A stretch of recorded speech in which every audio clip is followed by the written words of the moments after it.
Nick here. Yeah, hi Nick. Hello there. Can you actually hear me, or? I can. Oh, okay. So we have 5 minutes, I guess. That's Yes, indeed. About Okay. 4:52 now. okay. So I guess I'll just launch into it. If a beard is manlier than a mustache, why doesn't Ron Swanson have a beard?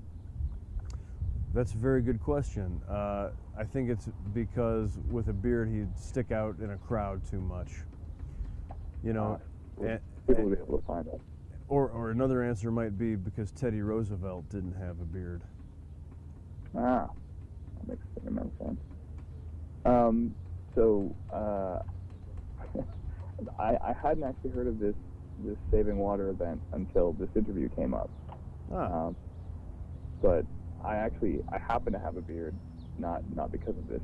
I had for a while. How much have I been saving the environment if I had a beard for a year now or so?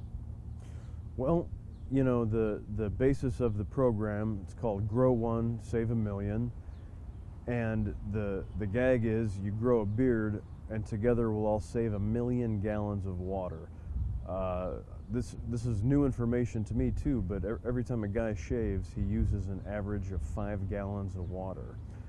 And so if you go to the Budweiser Facebook page and click on Grow One, you can pledge, and even though you already have a beard, you should do this just to join the cause. You pledge to stop shaving until World Environment Day, which is June 5th, and we're hoping enough people will pledge that we can conserve 1 million gallons of water, 5 gallons at a time. So if you've had a beard for a year, 5 gallons times 365 days is 15, 18, 2,005 gallons of water, if my quick math is sound. Right. So you're well on your way, sir. You're a lieutenant in our army. Thank you. I saw somebody posted the video where you went to the NBC store to show off the Parks and Recreation merchandise. I noticed that you have a beard as well, so you're participating in this. Indeed, yes. I've been preparing for this all my life. Do you normally have a beard when you're not working, or? I like to have a beard.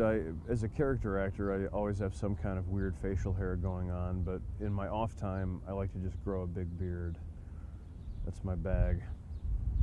Do you ever grow it for a specific reason, like a playoff beard? I know I'm up in Canada and we've got the hockey playoffs going, so everybody's growing beards for that. You know, when the writer's strike was happening and Conan and I think Letterman too were growing beards. Conan is a buddy of mine, and in solidarity, I did grow a big beard then as well, and I was happy to see that he brought his beard back on his show recently. And then didn't somebody shave it off for him or something? That's right. Mr. Will Ferrell came on and shaved it off. But you know, Budweiser did a survey asking different questions about beards, and a lot of women say that they find a men much more virile with a beard, and they also said that they found Conan to be the sexiest talk show host, largely because the times that he has a beard. Yeah. It does seem like when I was younger, a decade ago or whatever, beards weren't that popular, but it seems like they're kind of making a comeback, at least among younger people. I suppose. I mean, I know that there's a lot of ironic mustaches happening.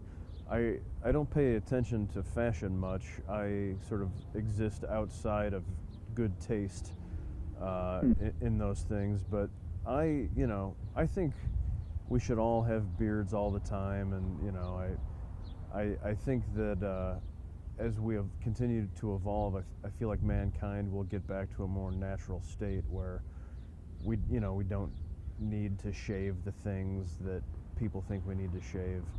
And it's a great time for people to start. We're trying to get as many guys as possible to go take the pledge at the Budweiser Facebook page, because it's something we shouldn't just do for World Environment Day. We should always be paying attention to the water on the planet. It's something that a lot of the planet doesn't have clean water anymore, and so this is one small step, but maybe we'll start a huge army of beards, and that will make a difference in third world countries. That's a strangely wonderful thought. Actually, I really like that a lot. Because they do get, when water's scarce or clean water scarce, the first thing people would do with it when they get it wouldn't be to, oh, I'll shave now. They would drink it or clean with it or what have you. Yeah, absolutely. Cool. So, are you going to try and get more beards introduced on the show? Sure. I mean, any kind of manly initiative, I'm all for. I think that if we presented a united front of bearded faces, that's just more impressive and intimidating. Whether it's a sports team or an army of lumberjacks, we're gonna get more done if we have a bunch of beards on board. That makes sense to me. How are we with the time? I don't actually have a stopwatch yet. I'm sorry, say that again? I was wondering how we're doing for time. I don't have a stopwatch here or anything like that. Oh, I don't know. Couple more questions, they said. Okay. I have to come up with some more. So how did you clearly you're pro beard and all that sort of thing, but how did you get involved with this particular thing? Did Budweiser approach you, or did you find out about it, or? I'm given to understand that they have this great spokesperson for this cause that they've worked with for years named Chad Progracki, and he runs an organization called Living Lands and Waters, which is this incredible movement that he started when he was like 17. He was working on the Mississippi River every day, and he noticed that it was, just really polluted.